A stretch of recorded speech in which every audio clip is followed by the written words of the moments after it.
الحمدللہ وحدہ لا شریک لہ والصلاۃ والسلام علی من لا نبی بعد۔ اللہ تعالیٰ کا شکر ہے، اللہ تعالیٰ نے ہمیں ایمان کی نعمت عطا فرمائی ہے۔ مومن اور مسلمان ہونے کی بنیاد پر ہمیں تمام معاملات میں اللہ تعالیٰ پر توکل رکھنا چاہیے، اللہ تعالیٰ پر بھروسہ کرنا چاہیے۔ لیکن توکل اور بھروسے کا معنی ہرگز یہ نہیں ہے کہ انسان اسباب اختیار نہ کرے۔ اسباب اختیار کرتے ہوئے اللہ تعالیٰ پر بھروسہ کرنا، اس کا نام توکل ہے۔ اسباب چھوڑ کر اللہ تعالیٰ پر بھروسہ کرنا، اس کا نام تعطل ہے۔ انبیاء علیہ السلام کی سنت توکل ہے، تعطل نہیں ہے۔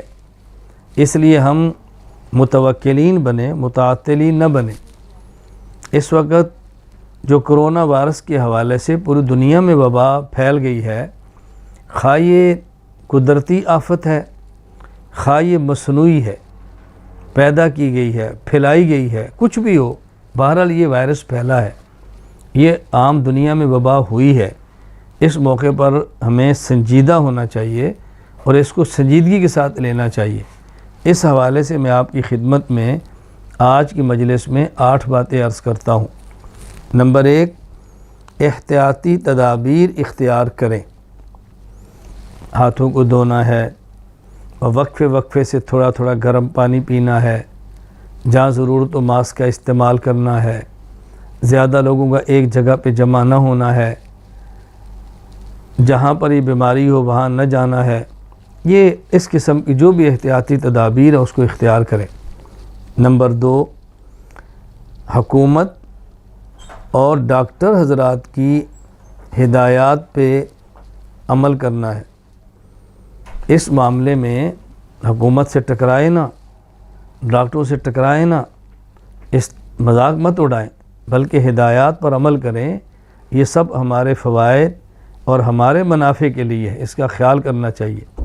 نمبر 3، وبائیں آزمائش ہوتی ہیں، مذاق نہ بنائیں، لطیفے نہ بنائیں، چٹکلے نہ بنائیں، مزاحیہ خاکے نہ بنائیں، مزاحیہ ویڈیو نہ بنائیں۔ اللہ تعالیٰ کے عذاب سے ڈریں، ایسا کام ہرگز نہ کریں۔ یہ مسلمان کو جا انسان کی بھی شان کے خلاف ہے۔ نمبر 4، افواہیں نہ پھیلائیں، خوف و ہراس نہ پھیلائیں۔ احتیاطی تدابیر الگ چیز ہے، خوف و ہراس پھیلانا الگ چیز ہے، ان دونوں میں بہت فرق ہے۔ ہوا نہ بنائیں، خوف نہ پھیلائیں، بلا وجہ اس کے تذکرے نہ کریں، تو خوف و ہراس نہ پھیلائیں، ڈرائیں مت۔ ہاں، احتیاطی تدابیر اختیار کرنا الگ چیز ہے اور ڈرانا اور خوف پھیلانا بالکل الگ چیز ہے۔ نمبر 5، اگر لاک ڈاؤن کا خطرہ ہو، کام کاج بند ہونے کا خدشہ ہو، تو ظاہر ہے ایسے موقع پر دیہڑی دار آدمی جو روزانہ مزدوری کر کے کماتا ہے، محنت کر کے 2 پیسے اکٹھے کرتا ہے، ریڑھی لگا کر پیسے اکٹھے کرتا ہے، اس قسم کا جو آدمی، غریب لوگ ہیں بطور خاص، ان کا خیال کریں۔ خواہ وہ آپ کا رشتہ دار ہو، اس کا حق پہلے ہے، خواہ وہ آپ کے علاقے کا ہو، قریبی ہو، اس کا حق پہلے ہے۔ جہاں تک آپ کے بس میں ہو، غریبوں کا اس موقع پر خیال کریں۔ نمبر 6،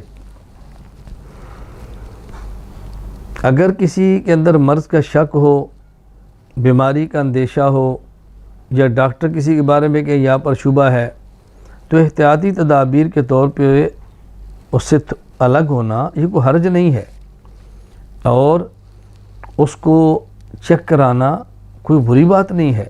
شک کو چیک اپ کرا لیں، اگر کوئی مرض ہے تو اس کو الگ رکھ لیں، اس کی صحت کا خیال کریں، اس کو بچانے کی فکر کریں، تو اس کا بھی خیال کریں، چیک اپ کرائیں، اور ایسے مریض سے الگ بھی ہوں تو حرج کی بات نہیں ہے۔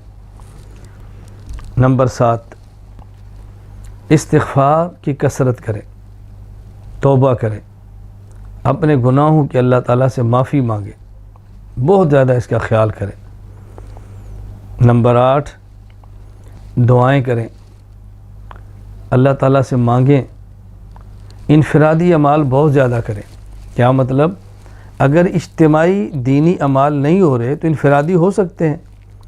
اگر حکومت کہتی ہے کہ آپ دینی اجتماع بڑا نہ کرو، گھر بیٹھو، تو تو گھر میں 2 بندے ہیں، 4 بندے ہیں، 5 بندے ہیں، ذکر کریں، درود پاک پڑھیں، قرآن کریم کی تلاوت کریں، تعلیم کریں، کوئی بھی کتاب لے لیں، قرآن کریم کا ترجمہ ہو جائے، کسی اپنے بزرگ کا حدیث پاک کی کتاب ہو جائے، فضائل اعمال ہو جائے، بیشتی زیور ہو جائے، حدیث کی کتاب ہے، مسائل کی کتاب ہے، گھر میں پڑھ کے سنائیں۔ کسی اللہ والے کا بیان لگا لیں، اس کو گھر میں بیٹھ کے سنا کریں۔ اللہ تعالیٰ نے ایک موقع دیا عبادت کا، تو اگر اجتماعی بڑی عبادت نہیں ہو سکتی، چھوٹی سطح پہ گھر پہ اپنے اپنے گھر میں کریں، عبادات کا بہت اہتمام کریں۔ باقی چونکہ میں نے کہہ دیا ہے بھائی غریبوں کا خیال کریں، رشتہ داروں کا خیال کریں، تو صدقہ اس کے اندر خود بخود آ جاتا ہے، کوئی ایسی بات نہیں ہے۔ ہاں ایک بات ذہن نشین فرما لیں، احتیاطی تدبیر کے طور پہ اگر اندیشہ ہو کہ لاک ڈاؤن ہو گیا تو شاید دکان سے چیزیں لینی مشکل ہوں، مارکیٹیں بند ہوں، تو احتیاطاً اگر کوئی شخص 1 ماہ تک بھی ضرورت کا سامان گھر میں جمع کر کے رکھ لیتا ہے تو شریعت کے خلاف نہیں ہے، یہ توکل کے خلاف نہیں ہے، ایسا کام کرنے میں کوئی حرج بھی نہیں ہے۔ ہاں اتنا جمع نہ کریں کہ ذخیرہ اندوزی ہو اور کل کو بیچنا پڑے اور غریب کی ضرورت سے کی پہنچ سے مال نکل جائے۔ تو بہرحال یہ میں نے چند گزارشات پیش کی ہیں۔ اللہ تعالی ہم سب کی حفاظت فرمائے، دنیا کے انسانوں کی آفات سے حفاظت فرمائے، اور جانے والوں کا اللہ ایمان پر خاتمہ فرمائے۔ دنیا بہت مختصر ہے، عارضی ہے، یہ بات ذہن نشین فرما لیں۔ ایک بیماری جسمانی ہوتی ہے، ایک بیماری روحانی ہوتی ہے۔ جسمانی بیماری لگ جائے اور علاج نہ ہو سکے تو انسان مر کے قبر کے پیٹ میں اترتا ہے۔ روحانی بیماری لگ جائے، کفر، شرک، بدعقیدگی، بدعملی، اور اس کا علاج نہ کرا سکے تو انسان مر کے جہنم کے پیٹ میں اتر جاتا ہے۔ روحانی بیماریوں سے بچنا، جسمانی بیماریوں سے بچنا زیادہ ضروری ہے۔ اللہ تعالی ہم سب کی دنیا بھی اچھی بنا دے، آخرت بھی اچھی بنا دے۔ وآخر دعوانا ان الحمد للہ رب العالمین۔